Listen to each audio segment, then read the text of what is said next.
Assalamualaikum warahmatullahi wabarakatuh. Izinkan saya untuk menyampaikan materi tentang kerangka dasar penyajian dan penyusunan laporan keuangan yang disusun oleh saya sendiri, yaitu Alia Atika, NPM 207555035. Selanjutnya, pembahasan yang pertama ada tujuan dan peranan.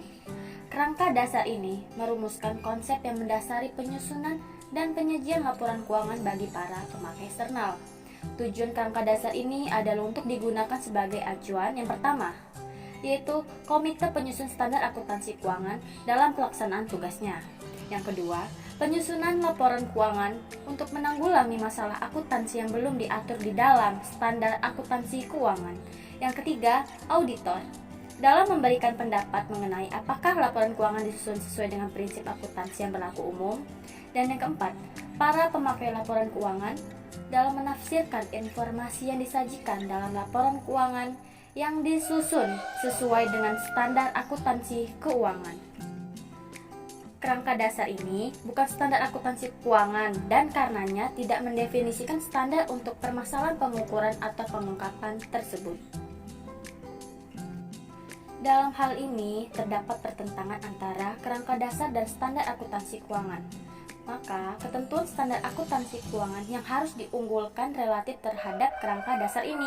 Namun demikian, berhubung kerangka dasar ini dimaksudkan sebagai acuan bagi Komite Penyusun Standar Akuntansi Keuangan dalam pengembangan standar akuntansi keuangan di masa depan dan dalam peninjauan kembali terhadap standar akuntansi keuangan yang berlaku, maka banyaknya kasus konflik tersebut akan berkurang dengan berjalannya waktu.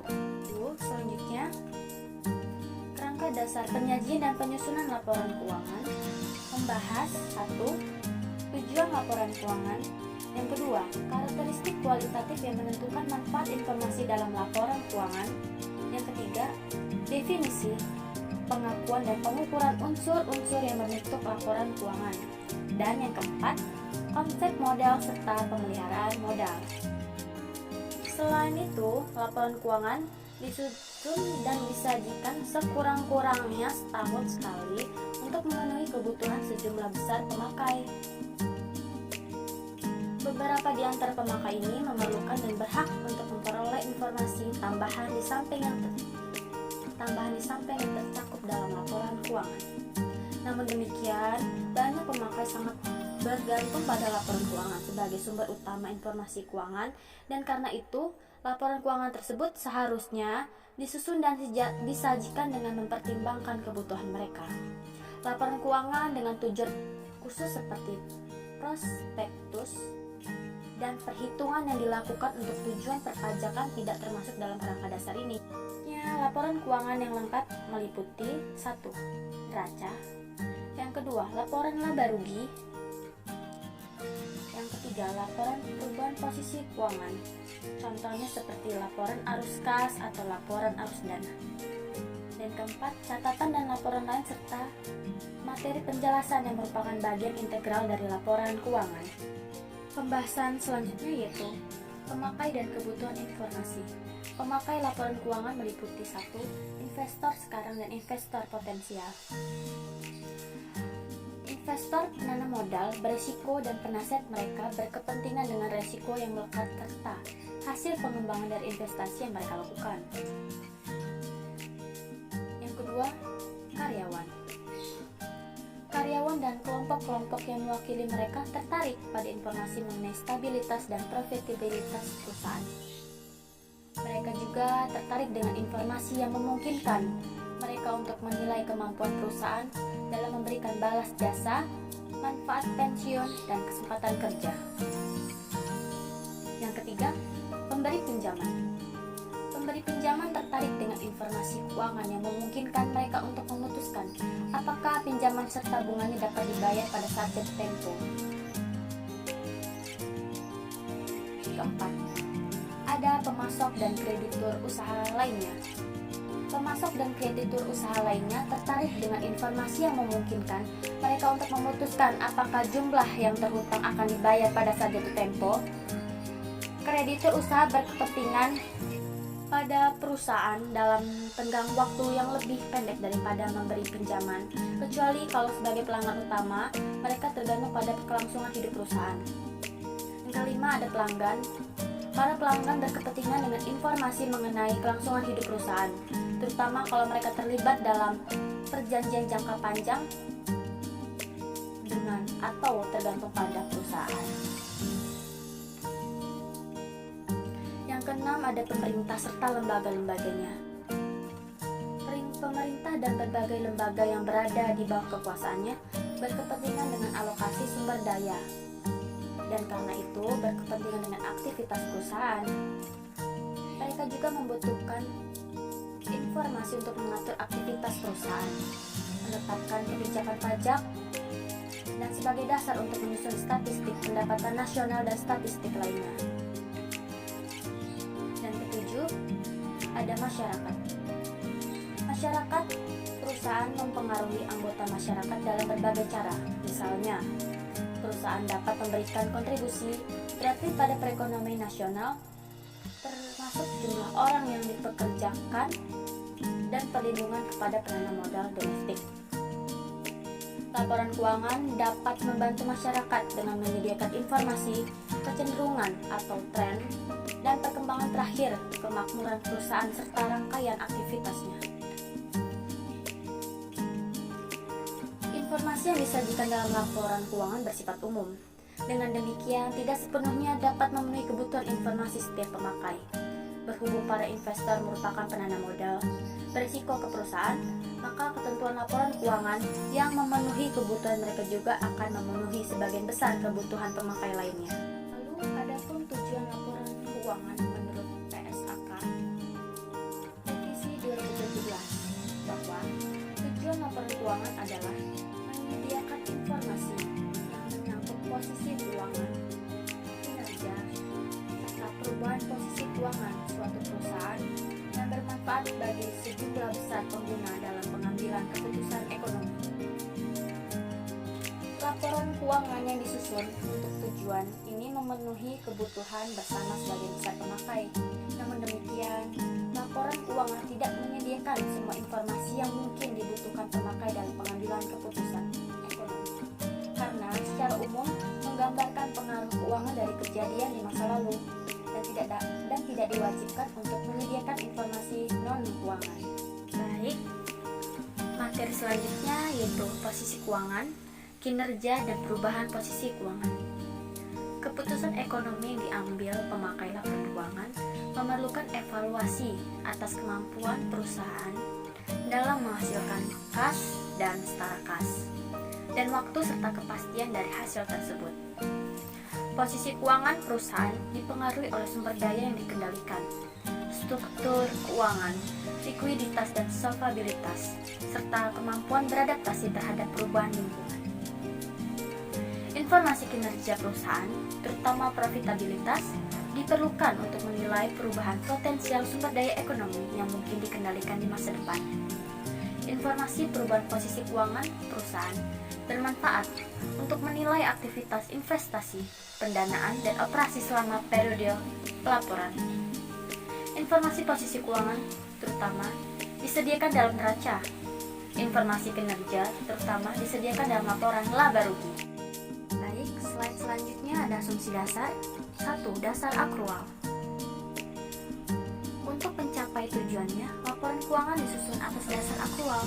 Dengan dasar ini, pengaruh transaksi dan peristiwa lain diakui pada saat kejadian dan bukan pada saat kas atau setara kas diterima atau dibayar, dan dicatat dalam catatan akuntansi serta dilaporkan dalam laporan keuangan pada periode yang bersangkutan.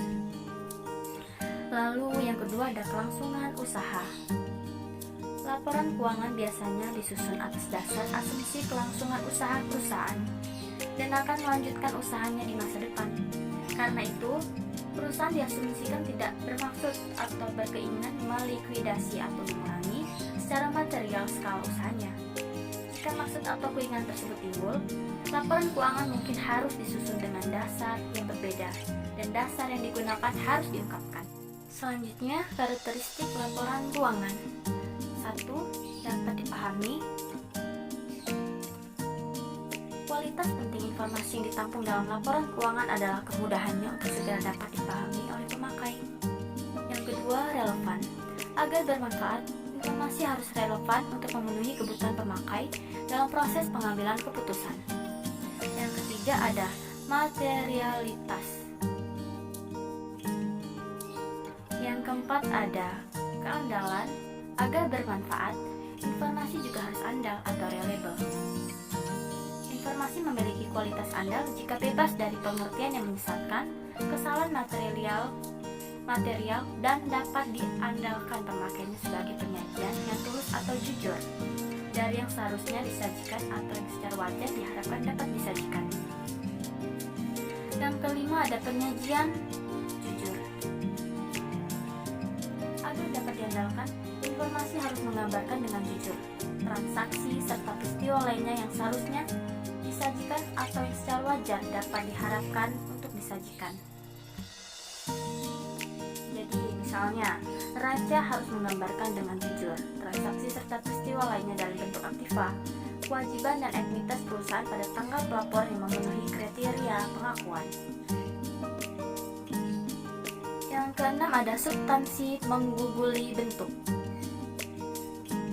Jika informasi dimaksudkan untuk menyajikan dengan jujur transaksi serta peristiwa lain yang seharusnya disajikan, maka peristiwa tersebut perlu dicatat dan disajikan sesuai dengan substansi dan realitas ekonomi, dan bukan hanya bentuk hukumnya saja. Yang ketujuh ada netralitas. Informasi harus diarahkan pada kebutuhan umum pemakai dan tidak bergantung pada kebutuhan dan keinginan pihak tertentu. Kedelapan, pertimbangan sehat. Yang kesembilan ada kelengkapan. Agar dapat diandalkan, informasi dalam laporan keuangan harus lengkap dalam batasan materialitas dan biaya. Yang ke-10 dapat dibandingkan.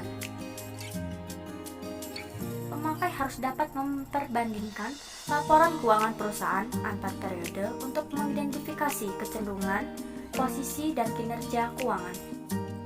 Ke-11, kendala informasi yang relevan dan andal. Yang ke-12, tepat waktu.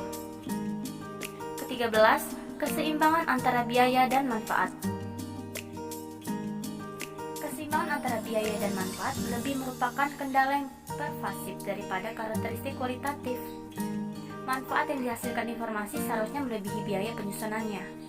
Namun demikian, evaluasi biaya dan manfaat harus dipikul oleh pemakai informasi yang menikmati manfaat.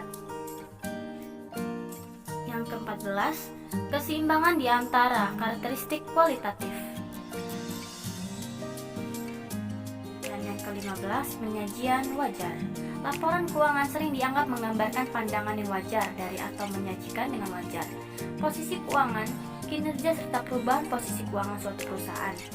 Meskipun kerangka dasar ini tidak menangani secara langsung konsep tersebut, penerapan karakteristik kualitatif pokok dan standar akuntansi keuangan yang sesuai biasanya menghasilkan laporan keuangan yang menggambarkan apa yang pada umumnya dipahami sebagai suatu pandangan yang wajar dari atau menyajikan dengan wajar informasi semacam itu. Baik, slide selanjutnya yaitu unsur laporan keuangan. 1. Posisi keuangan. 2. Aktiva. 3. Kewajiban. Keempat, ekuitas. Kelima, kinerja. Keenam, penghasilan. Ketujuh, beban. Dan yang kedelapan, penyesuaian pemeliharaan modal. Baik, selanjutnya pengakuan unsur laporan keuangan.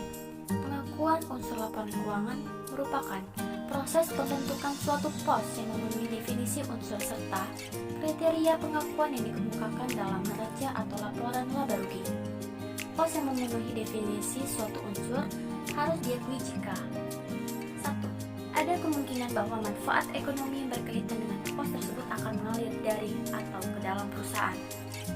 Lalu yang kedua, pos tersebut mempunyai nilai atau biaya yang dapat diukur dengan andal. Berhubungan dengan pengukuran unsur laporan keuangan, yaitu 1. Probabilitas manfaat ekonomi masa depan.